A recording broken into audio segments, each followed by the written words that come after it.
Biology যদি তোমার লাইফের একমাত্র ধ্যান জ্ঞান হয়, বায়োলজিতে যদি তুমি কেরিয়ার বানাতে চাও, তাহলে এই ভিডিও তোমার জন্য। এখানে আমরা ডিসকাস করবো ইন্ডিয়ার টপ 5 এক্সাম নিটকে বাদ দিয়ে, যেখানে কিন্তু বেটার কেরিয়ার, বেটার অপরচুনিটি আছে। তাহলে শুরু থেকে শেষ পর্যন্ত দেখতে থাকো। Hello students, welcome to our new video. I am Subhajit Mondal, physics faculty, NEET UG category. Now আজকে আমরা ডিসকাস করবো টপ 5 এক্সাম, যে এক্সামগুলো আমাদের নিটের বাইরে গিয়ে একটা বেটার কেরিয়ার তৈরি করবে। এখানে প্রতিটা এক্সামের নাম, তার কন্ডিশন, কোন কোন কন্ডিশনে এক্সামগুলো দিতে পারবে, তার বেসিক কোয়ালিফিকেশন, একাডেমিক ডিটেলস, সেগুলো ডিসকাস করব এবং সেখানে কি কি কেরিয়ার অপরচুনিটি আছে। প্রথম আমরা অপশনে যাই। সো এক্সাম নাম্বার 1 যেটা আমরা দিতে পারি, এইমস প্যারামেডিক্যাল। আমরা এই এক্সামটার নাম আশা করি সবাই জানি, এইমস প্যারামেডিক্যাল। এটা একটা বেটার আমাদের কেরিয়ার অপশন দেবে। কে কন্ডাক্ট করে? এইমস দিল্লি। সিবিটি মোডে কম্পিউটার বেসড টেস্ট হয়, অনলাইন এক্সাম হয়। ল্যাঙ্গুয়েজ কি কি থাকে? ইংলিশ অ্যান্ড হিন্দি, দুটো অপশনই এখানে থাকে। 1.5 ঘন্টার ক্লাস, টোটাল 90টা কোশ্চেন, এমসিকিউ টেস্ট। কোশ্চেন যদি ঠিক করো তাহলে তুমি কত পাচ্ছ? +4 করলে, আর ভুল করলে -1। একদম সিমিলারলি নিটের সিস্টেমের মতো। মানে তোমাকে ক্লাস 12 লেভেলে ফিজিক্স, কেমিস্ট্রি, বায়োলজিতে কি লেভেলের নম্বর রাখতে হয়? জেনারেল বা ওবিসি হলে তোমাকে 50% নম্বর রাখতে হবে। এসসি/এসটিদের ক্ষেত্রে সেটা 45%। জাস্ট নিটের মতো যেমন ক্যাটাগরি ছিল সেখানে।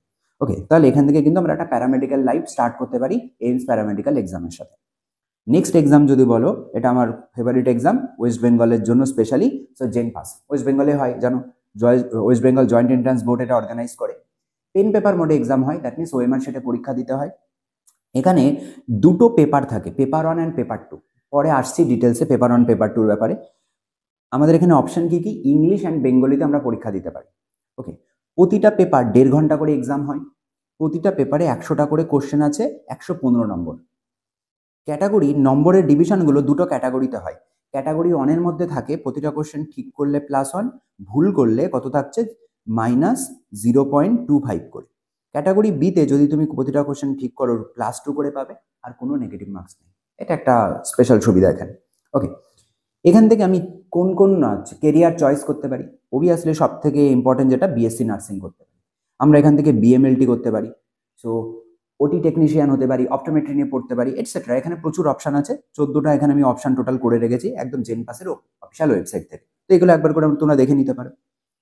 থার্ড সব থেকে মোস্ট পপুলার এক্সাম, এবং বোধহয় প্রচুর স্টুডেন্টদের একটা ড্রিমও থাকে, সেটা হচ্ছে AFMC. So armed force medical college, তাদের যে এক্সামটা হয়, তো সেটা। তবে এই এক্সামের জন্য বেসিক ক্রাইটেরিয়া কিন্তু আমাদের নিট। নিট তোমাকে পাস করতে হবে, দেন তুমি অ্যাপ্লাই করতে পারবে, রেজিস্ট্রেশন করতে পারবে। সো তারপরে বাকি গল্প। সেই গল্পটার উপরে ডিটেলস একটা ভিডিও চ্যানেলে থাকছে, তো এর পরে পরে এটা আপলোড হবে। যদি ডিটেলসে দেখতে চাও অবশ্যই চ্যানেলটা ফলো করে রেখো। ওকে, তো সেটাতে আমরা অ্যাপ্লাই করব। তারপরে এদের এখানেও আবার দুটো টেস্ট দিতে হয়। একটাকে আমরা বলি TOELR, আর একটা হচ্ছে প্যাট, সো সাইকোলজিক্যাল অ্যাসেসমেন্ট টেস্ট। আমরা আসছি পরে ডিটেলসে, এগুলো আসবো। তো এই আর্ম ফোর্স যেটা মানে মেডিকেল কলেজ যেটা আছে, এটা বেসিক্যালি আমাদের সেন্ট্রাল গভর্নমেন্টেরই বলতে পারো। তো এখান থেকে নিট থেকে টপার, একদম টপ কোয়ালিটির কিছু স্টুডেন্ট বেছে বেছে ওরা নেবে, এবং সেখানে টোটাল 150টা সিট আছে, 150টা সিট আছে। তার মধ্যে 145টা হচ্ছে আমাদের জন্য, 5টা হচ্ছে নেইবারিং ফ্রেন্ড যেগুলো কান্ট্রি আছে আমাদের, সো তাদের জন্য 5টা সিট রাখা আছে। তো ডিটেলসে আমরা সেগুলো পরে পরে দেখবো। তো এখানে কিন্তু একই, তুমি অবশ্যই মানে নিটের থ্রু দিয়ে যাচ্ছ, সেখানে কেরিয়ারে করছো, বাট অন্য রকম লাইফ। নর্মাল কলেজে তোমাকে টাকা দিয়ে ভর্তি হয়, কিন্তু এখানে তোমাকে টাকা দিয়ে ভর্তি হতে হয় না। তো গভর্নমেন্ট তোমাকে এভরি মান্থ একটা করে স্টাইপেন্ড দেয়, একটা করে অ্যালাউন্স দেয়। ওকে, সো ডিটেলসে পরের ভিডিওতে থাকবে। অলমোস্ট 20 থেকে 25 মিনিটের একটা ভিডিও হবে, দেখে নিও, সেখানে আমরা ডিটেলসে ডিসকাস করবো। ওকে, তো এখানের মেন প্রসেসগুলো কি কি? সবার প্রথম সিলেকশন প্রসেসে প্রথমেই আসে আমাদের নিট ইউজি, যেটা বললাম, নিট পরীক্ষা তোমাকে পাস করতে হবে। তারপরে এফএমসি তুমি রেজিস্ট্রেশন করবে, তারপরে 12R পরীক্ষা দেবে, TOELR। ওকে, সো সেই পরীক্ষাটা আমাদেরকে বসতে হবে। তারপরে হচ্ছে সাইকোলজিক্যাল অ্যাসেসমেন্ট, যেটা PAT বলি, প্যাট। তারপরে হচ্ছে তোমার interview and also medical examination হবে, মেডিকেল চেক আপ হবে, একদম মাথার চুল থেকে শুরু করে পায়ের নখ পর্যন্ত সব টেস্ট হবে। তারপরে গিয়ে ফাইনাল লিস্ট অ্যান্ড সিলেকশন। ওকে, তো এখানে এলিজিবিলিটি যদি ক্রাইটেরিয়া বলো কি কি, সো 10+2 ক্যাটাগরিতে অবশ্যই তোমার ফিজিক্স, কেমিস্ট্রি, বায়োলজি এগুলো তো থাকতেই হবে, কম্পালসারি সাবজেক্ট থাকতে হবে। একই রকম জিনিস, তোমাকে এগ্রিগেট 50% নম্বর রাখতে হবে, এবং physics, chemistry, English, biology individual প্রতিটা সাবজেক্টে কিন্তু 50-50 করে তোমাকে পেতে হবে, ঠিক আছে? নাহলে এখানে চান্স পাবে না। বয়সের যদি ক্যাটাগরি বলো, তাহলে তোমাকে 17 থেকে 22 বছরের মধ্যে হতে হবে। যেই ইয়ারে তুমি রেজিস্ট্রেশন করছো, সেই ইয়ারে ওদের যে নোটিশ বেরোবে, সেই নোটিশ টাইম পিরিয়ড অনুযায়ী। অ্যান্ড অলসো এখানে আমাদেরকে ক্লাস 10 লেভেলে অবশ্যই ম্যাথামেটিক্স থাকতে হবে। আর একটা জিনিস, সিঙ্গেল অ্যাটেম্পটেই কিন্তু তোমাকে পাস করতে হবে। যদি 12-এ এমন হয় যে দুবার ড্রপ দিয়ে তারপরে পাস করেছে, তাহলে তুমি চান্স পাবে না, সিঙ্গেল অ্যাটেম্পটে এখানে পাস করতে হবে। ওকে, তো এটা যেন মাথায় থাকে। নাও ফোর্থ, একটু ফার্স্ট আমি স্কিপ করলাম কারণ সেপারেট ভিডিওতে ডিটেলসে বলবো, নাহলে এপিএমসি নিয়ে বলতে থাকলে এটা আধ ঘন্টার ভিডিও হয়ে যাবে, ঠিক আছে। সো ফোর্থ নাম্বার যেটা অল্টারনেটিভ এক্সাম, এটাও আমাদের এখন খুবই ডিমান্ডিং এক্সামটা, যদি আগে থেকে হচ্ছে বাট ডিমান্ডিং হচ্ছে আইজারের পরীক্ষা। আইজার যেটা অ্যাপটিটিউড টেস্ট হয়, মানে আইজারের সিলেকশনের জন্য, সো আইএটি।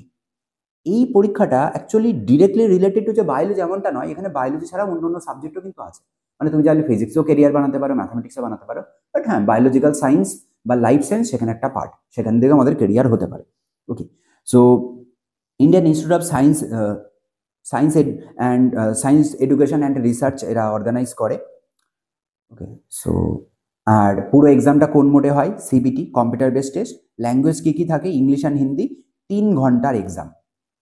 প্রতিটা কোশ্চেনের জন্য 4 মার্কস করে আছে, 60টা কোশ্চেন থাকে, 240 মার্কস। অবভিয়াসলি সবগুলো এমসিকিউ। সিস্টেম কি? Just like NEET. সো +4 যদি ঠিক করো আর ভুল করলে -1। এখানে ক্লাস 12 লেভেলে আমার মার্কস কত থাকবে একটুখানি ডিফারেন্ট আছে। তো সেটা হচ্ছে এখানে জেনারেল বা ওবিসিদের ক্ষেত্রে 60% রাখতে হয়, আর আগে যেটা আমরা দেখেছিলাম ওখানে, সো এইমস প্যারামেডিক্যালে 45% ছিল, এসসি এসটিদের জন্য এখানে সেটা 55% হতে হয়। ওকে, তো এটা হচ্ছে আমাদের এখান থেকে অপশন। তাহলে আমরা যদি আইজারের পরীক্ষা দিই, তাহলে এখান থেকে বেসিক্যালি আইজারের এই সিলেকশনটা কেমন টাইপের? এটা হচ্ছে রিসার্চ বেসড পড়াশোনা। তার মানে এর থ্রু দিয়ে আমরা রিসার্চ বেসড লাইনগুলোতে যেতে পারি, আমরা মানে পিএইচডি করতে পারি, আমরা তারপরে পোস্ট ডক করতে পারি, পুরোপুরি রিসার্চ লাইনে ঢুকে যাওয়া, অ্যান্ড তারপরে বিভিন্ন হচ্ছে ল্যাবগুলো জয়েন করা, এই যে প্রফেসর হওয়া এটসেট্রা, সেগুলো আমাদের এখান থেকে অপশন থাকে। ওকে, 5, এটা হচ্ছে আমাদের next national entrance screening test, another popular exam. কারা কারা অর্গানাইজ করে বেসিক্যালি? সো নাইজার যেটা আমাদের ভুবনেশ্বর আছে, আর এখানে মুম্বাই, সো ইউএমডিএই সিইবিএস মুম্বাই এরা অর্গানাইজ করে, কন্ডাক্টিং অথরিটি। এখানেও এক্সামটা কিন্তু আমাদের অনলাইন মোডে হয়। আমরা ইংলিশ আর হিন্দি দুটো অপশান পাবো ল্যাঙ্গুয়েজের ক্ষেত্রে, আর ডিউরেশন 3 ঘন্টা 30 মিনিট চলবে। তো টোটাল মার্কস হচ্ছে আমাদের এখানে 200, পুরোটাই এমসিকিউ বেস। নাম্বার ডিভিশন কেমন আছে? ঠিক করলে +3, ভুল করলে -1। আর এলিজিবিলিটি যদি ক্রাইটেরিয়া বলো বা মিনিমাম মার্কস বলো, তো সেটা আগেরটার মতোই একই সিস্টেমে এখান থেকে আছে। এখান থেকে আমরা কি কি কেরিয়ার অপশন পাবো? তো এটা বেসিক্যালি আমাদের, যদি আমি ক্লাস 12-এর পরে ঢুকি, তাহলে 12-এর পরে কি আমাদের বিএসসি স্টার্ট হয়, তারপরে এমএসসি হয়, জেনারেল লাইন অনুযায়ী বলছি। তো এখানে যে সুবিধা সেটা হচ্ছে ইন্টিগ্রেটেড এমএসসি করা যায়। সো ইন্টিগ্রেটেড এমএসসি মানে বিএসসি প্লাস এমএসসি একসাথে 5 বছরে তোমার কমপ্লিট হয়ে যায়। তো সেটা তুমি ইন্টিগ্রেটেড এমএসসি করতে পারো ইন বায়োলজি, বাকি সাবজেক্টগুলো কিন্তু বললাম সেগুলোও আছে।